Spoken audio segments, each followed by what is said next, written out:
안녕하세요. 산재 김찬영TV의 산재 전문 변호사이자 노무사인 김찬영입니다. 흔히 과로 산재라고 하면 밤낮 없이 일을 해서 근로시간이 길어야만 인정될 수 있다라고 생각하실 수가 있죠. 실제로 근로복지공단에서는 근로시간이 어느 정도 확보가 되어야 인정되는 사례가 대다수입니다. 하지만 업무시간이 짧더라도 업무상 극심한 스트레스를 계속 받았다면 산재로 인정될 수 있습니다. 오늘은 공단의 판단을 뒤집어버린 의미 있는 두 가지 소송 사례를 소개하겠습니다. 오늘 영상도 끝까지 보시고 비슷한 상황에 처해 계신다면 언제든지 편하게 연락 주시기 바랍니다.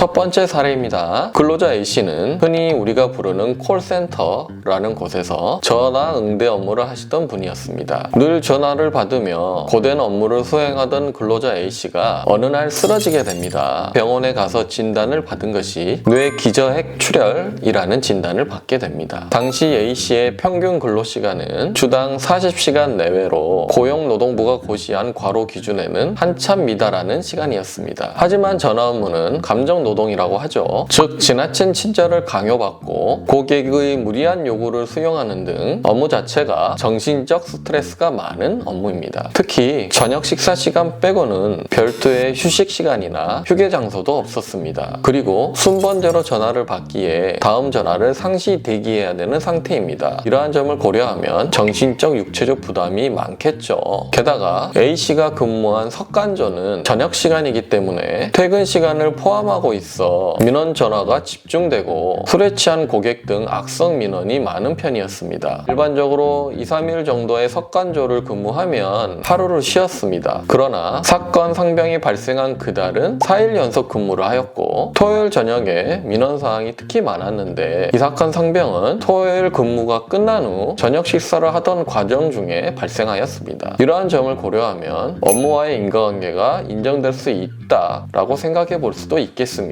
그런데 근로복지공단에 산재 신청을 했더니 불승인 처분을 내렸습니다. 그 이유를 보니 근로자가 개인적으로 만 13세의 자녀를 키우고 있었던 점, 출퇴근이 길었던 점 등을 고려하여 개인적 요인 때문에 이 사건 상병이 발생하였다라고 보아 부지급 처분을 내린 것입니다. 반면 제1심 법원은 이러한 개인적 요인을 갖고 있던 근로자에게 업무가 가중되어 이 사건 상병이 발생하였다고 판단하였습니다. 그러나 공단은 이에 반발하여 즉시 항소하였고 항소심에서 다음과 같은 주장을 하였습니다. 근로자 A씨는 고정적인 시간에 근무를 하였던 점, 그리고 주 이틀 정도는 휴식을 보장받았던 점, 그리고 쓰러진 당일 전화 건수가 평소보다 적었다는 점 등을 주장하며 단기간에 업무 부담이 없었다라고 주장하였습니다. 2심 법원은 근로복지공단의 이러한 주장을 받아들여 근로복지공단의 불승인 처분이 맞다라고 판단을 하였습니다. 즉 1심 법원의 판단을 뒤집은 것이죠. 결국 이 사건은 대법원까지 가게 되었습니다. 대법원의 판단은 어땠을까요? 대법원은 다음과 같은 이유로 근로자 A씨는 산재가 맞다라고 판단하였습니다. 첫 번째, 근로자 A씨가 담당한 석간조가 주간조나 야간조에 비해 업무 부담이 훨씬 높았던 점. 두 번째, 악성 민원에 대응하는 매뉴얼이 제대로 운영되지 않아 업무상 스트레스가 상당했다는 점을 짚었습니다. 그리고 세 번째, 주거지와 회사와의 거리, 가족관계에 따른 역할 등을 전체적으로 살펴볼 때 A씨의 실질적인 수면 시간은 최대 6시간에도 못 미쳤기 때문에 A씨의 업무 강도로 인한 육체적 정신적 스트레스는 상당히 높은 수준임을 인정한 것입니다. 마지막으로 사업장에서 휴게시간 확보 및 휴게시설을 마련하지 않아 산업안전보건법상 고객 응대 근로자의 건강장애를 예방하기 위한 사업주의 보호조치 의무를 위반하여 근로자를 제대로 보호하지 않는 점 등도 고려되었습니다. 대법원은 이러한 점들을 종합하여 근로자 A씨의 업무 시간이 일주 평균 52시간을 초과하지 않았음에도 불구하고 산재로 인정해 주었습니다. 다음 두 번째 사례는 2편으로 이어지겠습니다.